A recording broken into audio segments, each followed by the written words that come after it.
Et bonjour à tous et merci bande de petits curieux de venir faire un petit tour sur ma chaîne YouTube.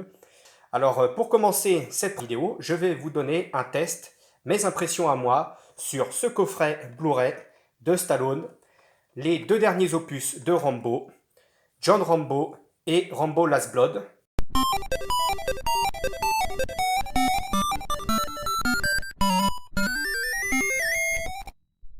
Donc ce coffret est sorti en Blu-ray uniquement le 20 janvier 2020 dans les bacs. Voilà. D'abord, la première question à poser, pourquoi est-ce qu'il n'y a que les deux derniers opus dans ce coffret et pourquoi pas une totale des 5 films? La raison en est simple, c'est que les 3 premiers Rambo sont détenus par Studio Canal, la branche cinéma de Canal+. C'est ce que j'appelle, moi, entre guillemets, le studio insatisfait, puisque c'est les habitués des rééditions de films. Alors que ce soit les Rambo, le Total Recall de Verhoeven, Universal Soldier avec Van Damme, ou alors Terminator 2. On en a vu des trillions de versions, parce qu'à chaque fois, nouveau son, nouvelle image, etc. Mais malgré tout, c'est toujours de bonnes copies. Donc c'est Studio Canal qui possède ces 3 opus-là, qui vient de sortir en Ultra HD 4K. Mais pour les deux derniers, vous vous tournez vers Metropolitan. Cocorico, c'est aussi un éditeur français, qui est aussi réputé pour faire de très bonnes copies, et qui nous réédite aussi, donc les deux derniers en Blu-ray. Alors je vais vous donner mes impressions sur ces deux disques, en commencer par John Rambo. On m'a dit qu'on pouvait louer votre bateau pour remonter le fleuve. Pour aller où? En Birmanie. La Birmanie est une zone de guerre. Je vous en prie. Ça peut aider à changer la vie des gens. Vous avez des armes? Bien sûr que non. Alors vous ne changerez rien. Alors John Rambo, ça aurait dû être, selon moi, la meilleure conclusion à la saga Rambo. Il n'y avait pas besoin d'en faire un de plus, hein. Ça suit un petit peu la trame de Rambo 3, c'est-à-dire qu'il s'est éloigné dans une zone genre Thaïlande, chose comme ça, et il veut plus entendre parler de rien du tout, il est replié sur lui-même, il fait du commerce de serpents, de poissons, de choses comme ça, et on vient le chercher pour aller en Birmanie, pour amener une association religieuse, cultuelle, voilà, pour amener la religion catholique dans ces pays-là. Et comme vous le savez très bien, la Birmanie, qu'est-ce que c'est? C'est la guerre. Alors dans ce film, Sylvester Stallone nous décrit admirablement bien la guerre. Alors là, on ne peut pas faire mieux, c'est une boucherie sans nom. Quand j'étais le voir au cinéma avec un ami, je dois bien vous avouer que la tranche d'âge interdiction au moins de 12 ans, c'est franchement limite. Il y a du sang de partout, des boyaux, des tripes, il y a des suggestions de viol d'enfants, etc. Alors franchement, c'est la réalité de la guerre. Ça, on ne peut pas le reprocher à Stallone, c'est véritablement la réalité de la guerre en images hein, et en son. Et mais ça, faut avoir l'estomac bien accroché pour regarder le film, pour regarder la véritable réalité de la violence. Malgré tout, c'est un très bon film. Alors, si on doit parler dans ce disque de la qualité de l'image, qui nous intéresse là-dedans, c'est qu'en Blu-ray simple, l'image est déjà excellente. Pas besoin de monter plus haut. Alors certes, je vous dirais que dans les scènes de nuit, ça artefacte un petit peu, il y a un peu de bruit, c'est pas tout à fait ultra du noir ultra sombre, comme on pourrait avoir avec du OLED ou choses comme ça. Alors est-ce que c'est subjectif? Mais franchement, c'est pas grave. Je veux dire, on compte énormément de films dont les scènes de nuit, c'est compliqué. Alors qu'en fait, les scènes de jour, elles, sont magnifiques. Donc déjà, pour moi, c'est un excellent point sur l'image. Je donnerais, allez, on va dire 4 sur 5. Maintenant, au niveau du son, alors là, c'est festival. Alors là, dès l'écran titre, c'est le boom boom. Assurément, si vous avez un bon caisson de basse, vous allez l'entendre. Chaque mitraillage de AK-47, chaque explosion de mortier, ah là là, chaque morceau de tripaille qui vole. Alors là, vous l'entendez bien. Spatialisé dans toutes les enceintes, c'est un monstre. Franchement, je me demande comment est-ce que c'est possible d'avoir réussi un tel spectacle. C'est bien mieux que d'autres films que je possède dans ma collection. C'est top démo, on va dire. Et en plus de ça, à savoir qu'il y a une petite coquille sur la jaquette. Sur la jaquette, il est marqué son DTS HD 5.1 Master Audio. Mais si vous observez les infos que vous donne votre lecteur Blu-ray ou votre ampli, vous verrez que c'est du DTS HD haute résolution. Et c'est pas tout à fait la même chose. C'est un petit peu inférieur en termes de débit. Mais franchement, le résultat est superbe. C'est un monstre. Alors entre les deux pistes, moi j'ai rien pour mesurer le débit, je sais pas quelle pourrait être la différence entre les deux formes de son. Mais franchement, le DTS HD haute résolution fait des miracles. C'est une merveille. Surtout pour avoir fait la comparaison avec le DVD d'origine en 5.1. Alors là, c'est le sans faute. Voilà, donc en termes de son, je donnerais à John Rambo un 5 sur 5. Et 6 même, si je pouvais. Parce que franchement, c'est une merveille. Alors, petit point à signaler, ce John Rambo qui est inclus Rambo 4, ce n'est pas la Director's Cut. Il y a eu un Blu-ray Director's Cut qui est sorti avec 10 minutes de film en plus. Mais, franchement, pour avoir revu cette version courte, impossible pour moi de vous dire quelles sont les 10 minutes de plus qui existent dans la version longue. Elles sont introuvables. J'ai cherché, j'ai pas vu. Alors dans ces cas-là, ce sont des scènes rallongées. Ça doit être des microsecondes qui sont éparpillées par-ci par-là. Donc vous n'avez rien à perdre à regarder la version courte. Franchement. Et s'il s'agissait de gore, j'y crois pas trop. Parce que franchement, vu comment c'est trash, il y a de la cervelle partout. Non, il n'y a pas eu de censure sur le gore. Voilà. C'était mon appréciation sur John Rambo. Déjà, ça commence très bien. Maintenant, je vais vous parler du deuxième film, Last Blood, donc qui est sorti en 2019 au cinéma. Et je suis plutôt mitigé.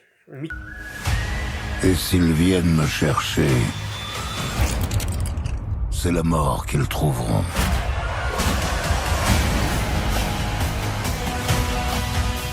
Je veux ma vengeance.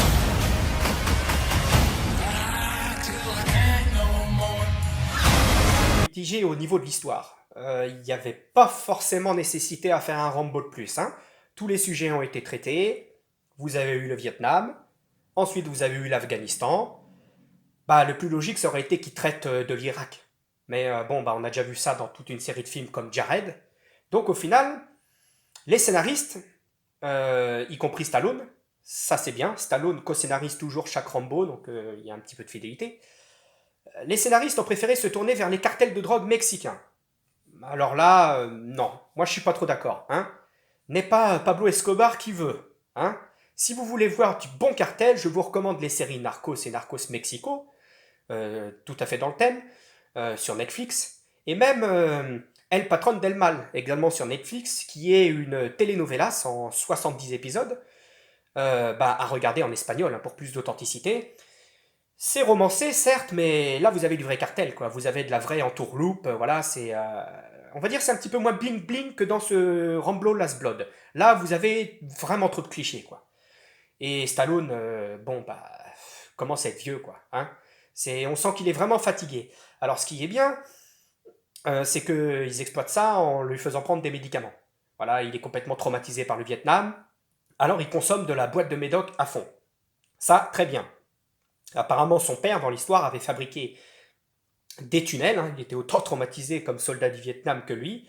Il avait fabriqué des tunnels, voilà, façon Viet, ou en dessous de sa propriété. Et donc Rambo, il va là-dedans constamment, et puis il reste enfermé, il se cloître sur lui-même, il est traumatisé, tout ce que vous voulez. Mais, à contrario, le problème, c'est que Rambo, il parle trop. Si vous regardez les 4 premiers films Rambo, dès le premier d'ailleurs, le personnage de John Rambo, il parle quasiment pas.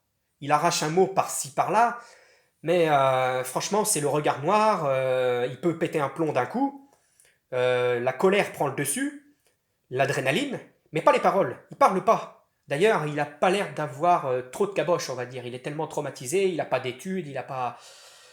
C'est le strict minimum, c'est le guerrier par excellence, mais c'est pas la tête. Alors que si vous regardez ce Rambo Last Blood, là il vous fait des phrases complètes, il vous fait de l'humour, et des choses comme ça, ça colle pas du tout. Pour quelqu'un qui est traumatisé, qui a une médication lourde, faut vraiment qu'il soit bien guéri pour pouvoir parler comme vous et moi, voilà quoi. Non, ça colle pas déjà. Bon, l'histoire se traîne en longueur, hein, les personnages ne sont pas intéressants, faut bien le dire. Bon, si ce n'est la fille, comme d'habitude, moi il me faut pas grand chose qui est véritablement séduisante, hein. Mais quand arrive la dernière demi-heure, alors là c'est le truc classique de la vengeance, et là ça pète dans tous les sens. Alors on pouvait dire que John Rambo c'était violent, mais alors là, dans le cadre restreint de ces fameux tunnels dont je vous ai parlé tout à l'heure, là il s'en donne à cœur joie. Et là son expérience du Vietnam, là c'est à quelque chose. Là, vous avez tous les pièges viettes de toutes sortes. Et ouh là là là là là là, ça charque le dur. Vous avez les munitions, voilà, à base de phosphore. Vous avez on va dire entre guillemets, le petit napalm du pauvre. C'est la guerre. C'est la guerre au sein même d'une toute petite ferme, quoi. Et il va pas en rester grand-chose. Voilà. Donc, la dernière demi-heure sauve le film, mais le reste, non, c'est pas vraiment. C'est dispensable. C'est dispensable. Si on avait trouvé un autre cadre que les cartels de la drogue, moi, ça aurait peut-être pu être intéressant. Maintenant, parlons technique. Ce Rambo Last Blood, bonne nouvelle, est indiqué comme étant carrément en 7.1 HD Master. Alors là, ce coup-ci, je n'ai pas vérifié si c'était vraiment du HD Master ou du haute résolution. Là, j'y ai pas pensé. Mais, bizarrement, le son est moins bon que John Rambo. Vous avez 2 enceintes de plus, mais ça pète moins. Alors là, il faut m'expliquer, il y a un truc qui est bizarre. Alors c'est vrai qu'il n'y a pas de mortier là ce coup-ci, c'est de l'artisanal. Mais il y a pas mal de Kalachnikov qui tirent dans tous les sens avec les cartels et tout, et non. Non, là c'est moins bon. La spatialisation est moins bonne. Alors là, allez comprendre.